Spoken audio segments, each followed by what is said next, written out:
with great leverage so they can get low and not get bowled over by offensive linemen. They have excellent hands. They can throw people off on a play. We just saw a great example of a really good run stop by a guy playing the defensive tackle position. Now Taylor, a screen to Bell. And he's taken down at the 43, but not before picking up the first. 12 yards there as they move the chains. Let's give a little credit there. The offensive play caller sensed that the screen pass was available. Whenever you're getting a lot of heavy pressure towards your quarterback, that's when you're thinking about running the screen and using that pressure against the defense. And it worked very well there for a first down. No, that wasn't an explosive run. That wasn't one that took it all the way to the house. But, boy, for a team that's had trouble running it the entire game, that's the kind of run they need, hopefully, to get themselves kick-started. 4 yards on the completion, and it sets up a third down. 2 minutes to play here in the first half. We'll come back to San Diego after this timeout.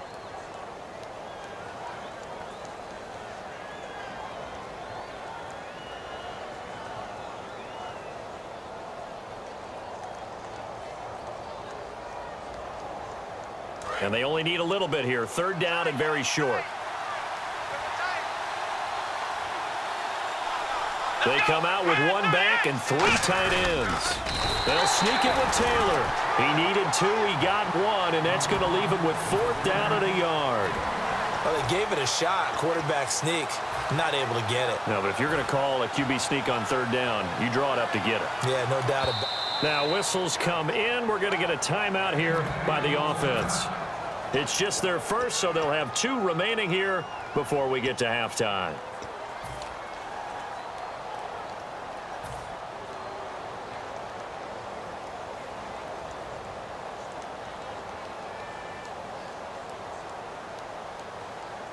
And no move to get the offense off the field. They'll stay put on 4th and 1. One receiver right, that's Jeffrey. Taylor will throw. And Jeffrey's got it. Touchdown, Tampa Bay. Alshon Jeffrey, 47 yards. And the Bucs are just an extra point away from grabbing the lead now. As a fan, is there anything prettier than a well-executed post route? No, it's a thing of beauty, especially when it's done like that for a touchdown. The throw, the catch, and how about the run after to get it to the end zone? The Bucs ready for the kickoff, and here we go. It's in the air. This is fielded a couple yards deep. And it's a pretty good return here as he'll get it up to the 29-yard line. And out now come the Eagles. And a tight game after punting last time. See if they can get something going on this drive. As they head to the field now, with the game this close, you've got to feel there's a sense of urgency for them going on offense right now. But they have to do it without letting panic creep in and affect their play. It's a loss of a yard there, and now second down. It's not always as straight as that team wanted it more than the other, but on that play, it actually was true. They were faster to the ball. Looking to throw. And hauled in by Pitta. And he is out of bounds on the other side of midfield. A good pickup there at 22.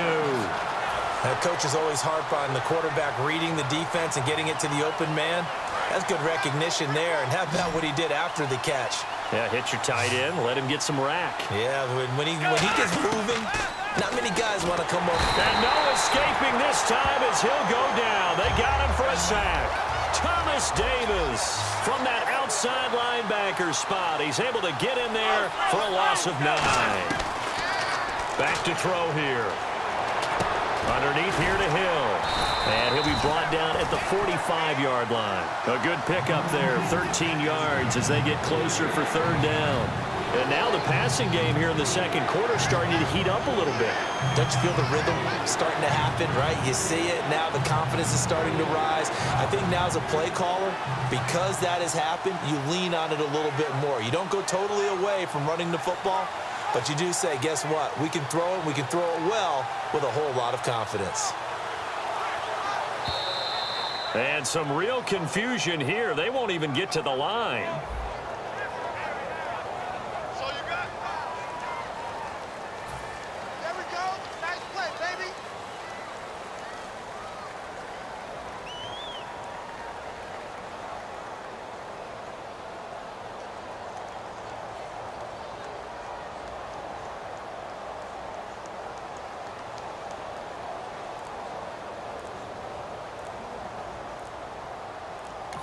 Play clock down to 5, and they're going to burn a timeout.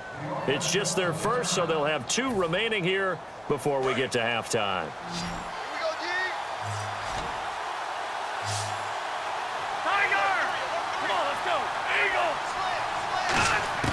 From the midfield stripe, they'll look to throw.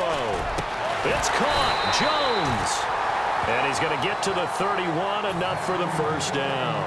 Now hold everything here. We're going to get a timeout by the offense. So that means they're down to 1 remaining here as we head toward halftime.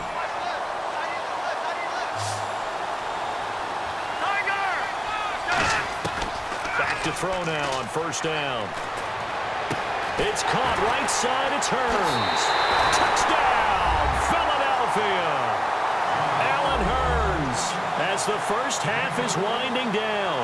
And once again, the Eagles are back out in front. So they're able to capture the lead here just before halftime. And not only that, they get the ball to start the second half. That's right. This is almost like basketball down the stretch, right, where you get the 2-for-1 situation where you try and get 2 shots to your opponent's 1. In this situation, they got the touchdown.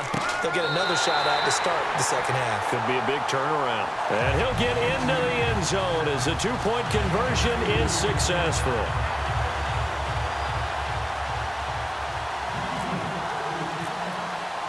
The kickoff team on the field now as they will send this one away. This is taken about 7 yards deep. And Tampa Bay trots out there now. And with time quickly fading here in the second quarter, not sure how aggressively, offensively they want to play this. I think we'll find out just how much they trust their guys in this situation if they decide to take a shot.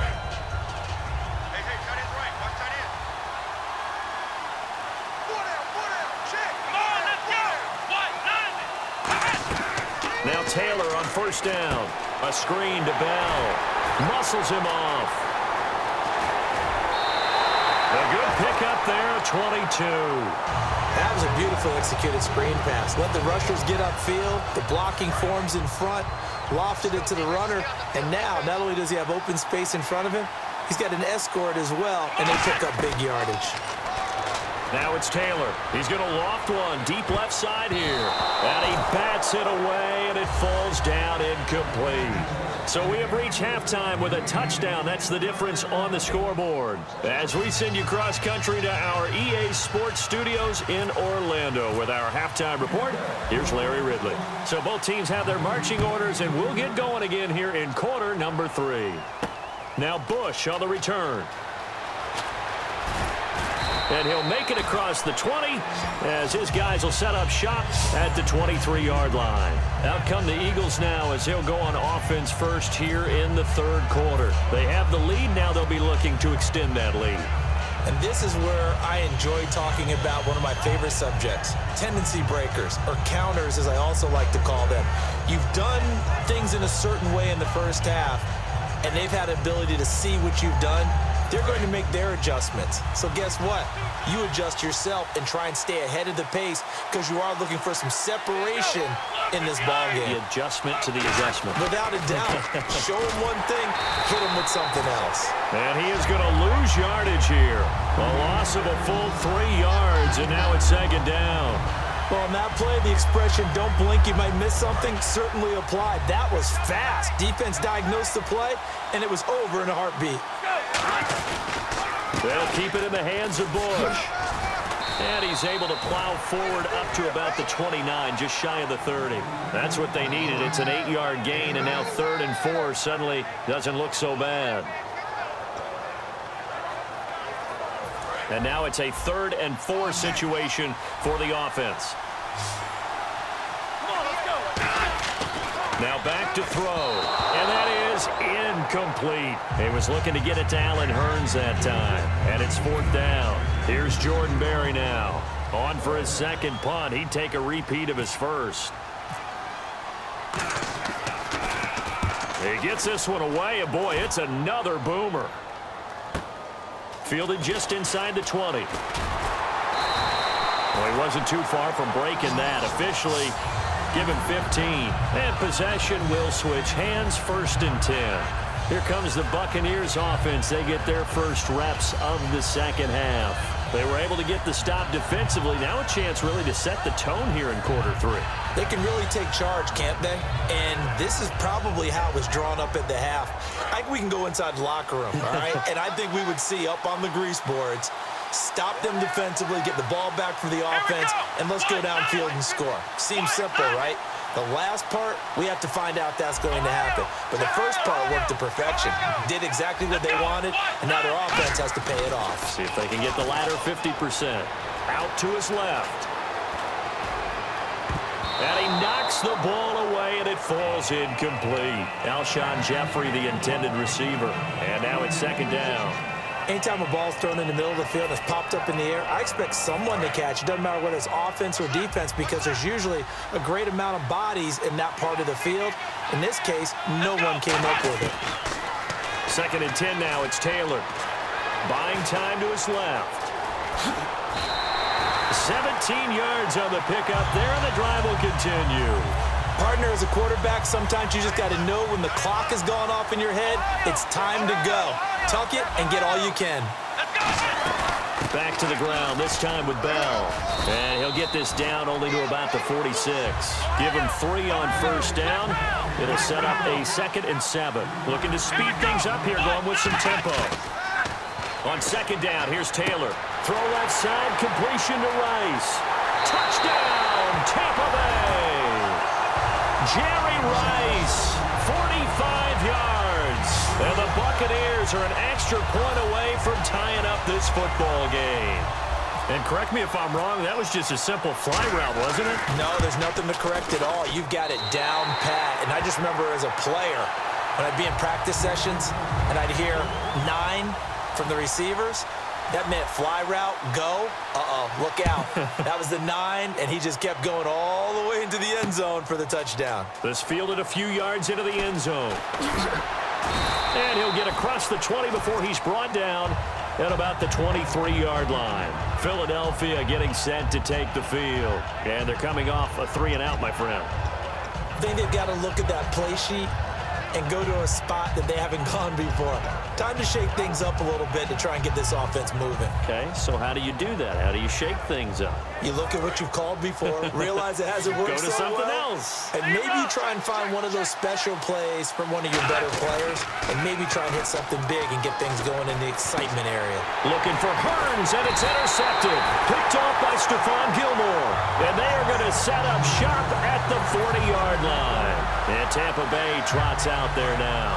And that recipe on their last drive that resulted in a touchdown looked pretty good, so they'll be hoping to do that once more. And it takes me back to when we sat with the offensive coordinator and the head coach. They felt pretty good about their game plan and thought there were some holes. And he's going to be intercepted a 3rd time. A great read, and it's picked off. And they take possession of the football and have it at the 36-yard line. The Eagles offense now gets set to head back onto the field. And last time wasn't pretty. One play and an interception. We'll see if they can do better. I want to see if they want to go ahead and throw the ball again now on this drive after what happened on the last one. Throw it on the first play. Give the quarterback some confidence. See what happens. 3 yards on the pickup there, and it'll be 2nd down.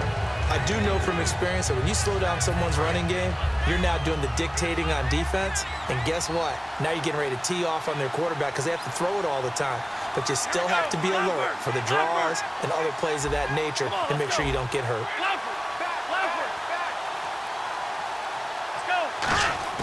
He'll look to throw. Looking for Hearns, and it's intercepted. A great read, and it's picked off. And they'll set up shop in enemy territory at the 45-yard line. And Tampa Bay trots out there now. And 3 interceptions in this game. And I would have to think, I wasn't a quarterback, but number 4 is kind of, oh, you're like, oh, man, I can't throw 4. No, what's interesting is what do the coaches decide to do now? Having thrown 3, do you alter your offensive strategy? Do you take the ball out of his hands and maybe turn to the running game? Or do you have that supreme confidence